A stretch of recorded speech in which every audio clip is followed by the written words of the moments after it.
गणपतीच्या भजनासाठी नियम. नियम क्रमांक 1, ज्यांच्याकडे भजन हा त्यांच्या निपेटी आपल्या कपाळावरून वरा होईल.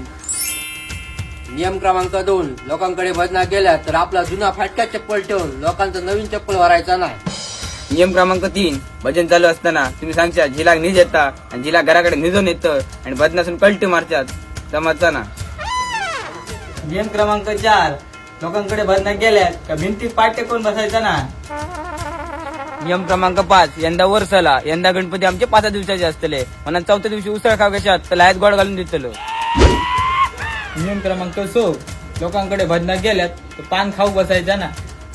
नियम क्रमांक 7, लोकांकडे आरतेक गेल्यात त्यांच्या घराकडे जर पाहुणा इला तर गणपतीची आरती मांडायची सोडून त्या आरतेक बघायचा नाही.